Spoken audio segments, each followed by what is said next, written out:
এবং ঈদ মোবারক।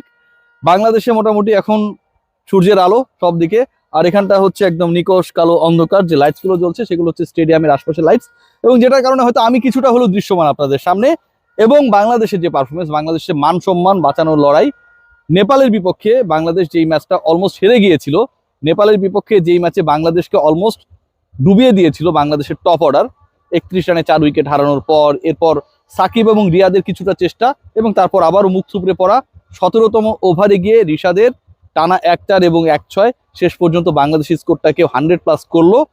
এবং সেটাও যখন একটা সংশয়ের মধ্যে থাকে যে বাংলাদেশ দল এই রানটাকে ডিফেন্ড করতে পারবে কিনা, বাংলাদেশ দল কি সত্যি সত্যি নেপালের মতো একটা দলের বিপক্ষে হেরে বসবে, যখন এই শঙ্কা এই সংশয় চারদিকে, ঠিক তখন সকল উৎকণ্ঠা এক ফুৎকারে উড়িয়ে দিলেন তানজিম হাসান সাকিব। যেই কাজটা তিনি করেছিলেন একইভাবে দক্ষিণ আফ্রিকার বিপক্ষে, 4 ওভার বল করেছিলেন, 18 রান দিয়েছিলেন, 3 উইকেট নিয়েছিলেন। 113 রানের মধ্যে সাউথ আফ্রিকাকে আটকে রাখার ক্ষেত্রে হি প্লেড আ বসিং রোল। সেই তানজিম হাসান সাকিব শেষ পর্যন্ত সাউথ আফ্রিকার বিপক্ষে বাংলাদেশকে জেতাতে পারেন নাই।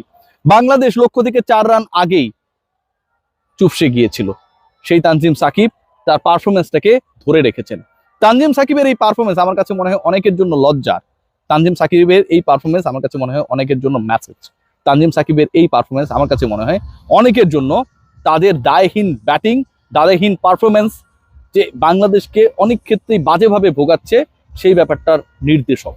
কেন আমি এই কথা বলছি খেয়াল করে দেখবেন, আগের ম্যাচে অর্থাৎ সাউথ আফ্রিকা ম্যাচে Tanzim Sakib the way he bowled, যেভাবে তিনি বাংলাদেশকে মোমেন্টামে এনেছিলেন, মোমেন্টাম ক্রিয়েট করেছিলেন, দক্ষিণ আফ্রিকার বিপক্ষে বাংলাদেশ অলমোস্ট জিতেই গিয়েছিল, সেই ম্যাচটায় তানজিম সাকিব না পারলেও পরের যে ম্যাচেসগুলো তিনি খেলেছেন, তানজিম সাকিব সেই ম্যাচটা জিতাতে না পারলে ইনফ্যাক্ট তিনি তার কাজটা করেছেন, প্রত্যেকটা ম্যাচে কিন্তু তিনি তার সেরাটা দিয়েছেন। আমি যদি আপনাদের দেখানোর চেষ্টা করি তানজিম সাকিবের এবারের বিশ্বকাপে যে 4টা ইনিংসে তিনি বল করেছেন এগেনস্ট শ্রীলঙ্কা, তিনি অসাধারণ বল করেছেন। 4 ওভার 24 রান 1 উইকেট। সাউথ আফ্রিকার বিপক্ষে বললাম 4 ওভার 18 রান 3 উইকেট। নেদারল্যান্ডসের বিপক্ষে 3 ওভার 23 রান 1 উইকেট, এবং নেপালের বিপক্ষে আমি যদি শুধুমাত্র পাওয়ার প্লে 3টা ওভারের হিসাবটা করি, তাতেও তানজিম সাকিব 3 ওভারে 3 উইকেট নিয়েছেন, 5 রান দিয়েছেন, এবং সেই সময়টায় তার ইকোনমি হচ্ছে 1.6। একসাথে 2টা কাজ করেছেন, 3টা কাজ করেছেন, 4টা কাজ করেছেন। কিভাবে এতগুলো কাজ করলেন? প্রথম কাজ যেটা, সেটা হচ্ছে বাংলাদেশ যে আসলে কম রানে আটকে গেছে, সেই রানটাকে চেস করার ক্ষেত্রে প্রতিপক্ষ যখন পাওয়ার প্লেকে কাজে লাগাতে চাইবে, প্রতিপক্ষ যখন পাওয়ার প্লেকে কাজে লাগিয়ে মোটামুটি একটা 50-60 রান করার চেষ্টা করবে, লক্ষ্যটাকে ছোট বানিয়ে আনার চেষ্টা করবে, ঠিক তখন সেখানটা বাগড়া দিয়েছেন আমার তানজিম হাসান সাকিব।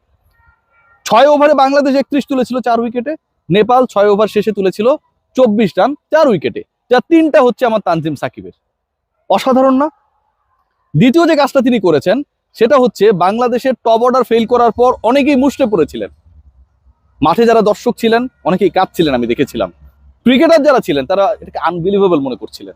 যারা ক্রিকেট বোর্ডের 2-1 কর্মকর্তা এখানটায় রয়েছেন, আহমেদ সাজ্জাদুল আলম সহ অন্য 2-1, তারা সবাই আসলে ব্যাপারটাকে নিতে পারছিলেন না। অনেকের সাথে আমার কথাও হচ্ছিল ফোনে, তারাও আসলে এক্সপেক্ট করছিলেন যে বাংলাদেশ যেন 120-30 করতে পারে নাই, অর্থাৎ এক্সপেকটেশন বাংলাদেশ পূরণ করতে পারে নাই। কিন্তু এক্সপেকটেশন পূরণ করতে না পারলেও বাংলাদেশকে জেতানোর ক্ষেত্রে তানজিম হাসান সাকিব তার করা প্রথম 3 ওভারই, দলীয় প্রথম 6 ওভারই যা করার করে দিয়েছেন।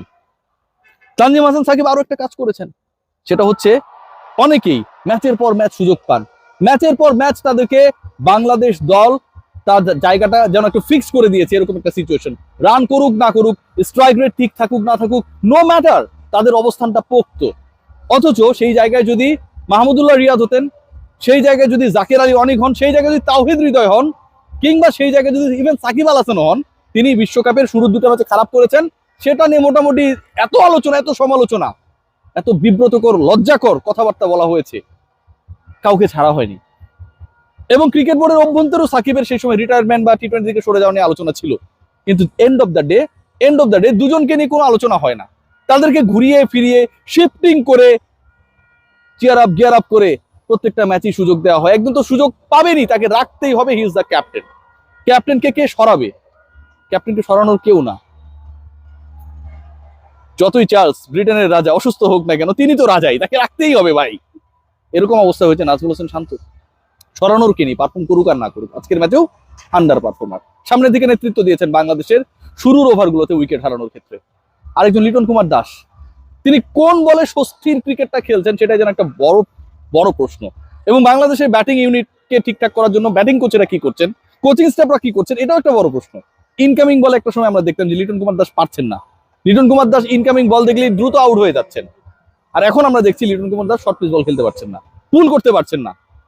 এই যে ঘটনা প্রবাহ করছে, এবং এই ঘটনা প্রবাহ ঘটার পর বহাল তবিয়তে 11-এ এদের দুজনের জায়গা পাওয়া নিয়ে কোনো ধরনের যখন কম্পিটিশন হয় না, ঠিক তখন ভালো পারফর্ম করার পরেও কোনো ম্যাচকে ছাড় দেন না তানজিম হাসান সাকিব।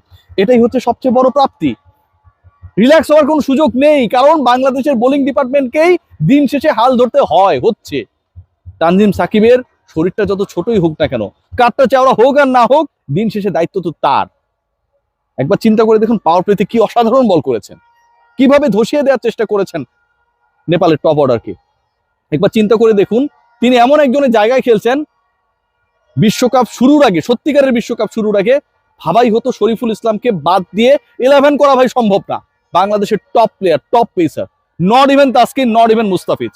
তানজিম হাসান সাকিব তিনি তো হচ্ছে বেঞ্চের ক্রিকেটার। কেউ ইনজুর্ড হলে কোনো কারণে আমি যদি বাজিয়ে দেখতে চাই তখন তানজিম সাকিবকে আমি খেলাবো, কোনো কারণে যদি আমি 4 জন সিমার খেলাতে চাই তখন আমি তাকে খেলাবো। এই যখন পজিশন, ঠিক তখন শরীফুলের injury, open the door for him. কি করে দেখালেন, কি করে দেখাচ্ছেন, কিভাবে বাংলাদেশের সম্মান রক্ষা করছেন। ছোট্ট কাঁধে, খুব বেশি বড় যে মানুষটা না, যার ইন্টারন্যাশনাল ক্রিকেটে ডেবুই হয়েছে আর কিছুদিন আগে, সেই ক্রিকেটার যার এই বিশ্বকাপের ম্যাচেসগুলো খেলাই হচ্ছে কারো একজনের ইনজুরির কারণে, সেই ক্রিকেটার, যেই ক্রিকেটার জানেন যে দুটো ম্যাচে খারাপ করলেই তিনি বাদ পড়ে যেতে পারেন, সেই ক্রিকেটার বাংলাদেশকে লিড করছেন ফ্রম দ্য ফ্রন্ট। যে কাজটা করার কথা ছিল আমার লিটন কুমার দাসের, যে কাজটা করার কথা ছিল আমার নাজমুল হোসেন শান্তর, কিংবা তানজিদ তামিমের, যে কাজটা সিনিয়ররাও করতে পারেননি, সেই কাজটা তিনি করে দেখিয়েছেন।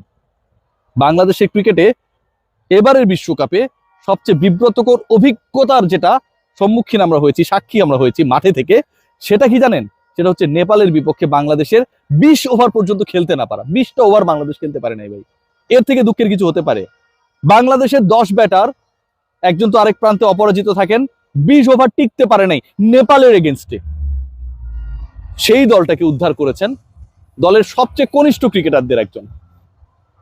যদি সেটা হয় বিব্রতকর অভিজ্ঞতা, লজ্জার অভিজ্ঞতা, যেটা আসলে মেনে নেওয়ার না, কোনো যুক্তিতে যেটাকে আসলে গ্রান্টেড করার সুযোগ নেই, এটা যদি হয় তাই, তাহলে তানজিম সাকিব যেটা করেছেন এটা অভাবনীয়, অবিস্মরণীয়, অস্পর্শনীয়, এবং অন্যদের জন্য আমার কাছে মনে হয় পালনীয়।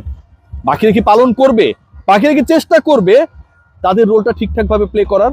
প্রত্যেক ম্যাচে না হোক ভাই, এক ম্যাচ পরপর করেন, টানা ডাব্বা মারা, টানা 9 ইনিংসে বিলো 100 স্ট্রাইক রেটে আউট হওয়া, পুল করতে না পারা নেপালি বোলারের এগেনস্টে, আর বলার কিছু নেই। প্রি অ্যাটেম্পটেড ডেলিভারি যখন করতে আসেন একজন স্পিনার রাউন্ড দ্য উইকেটে, বোঝাই যাচ্ছিল যে তিনি বল ভেতরে ঢুকাবেন, সেটাও যখন ক্যাপ্টেন বুঝতে পারেন না, ঠিক তখন আমার বা আমাদের বলার কিছুই থাকে না। তানজিম সাকিবরাই বাংলাদেশের মান বাঁচানোর জন্য লড়েন, তবে সেটা কতদিন?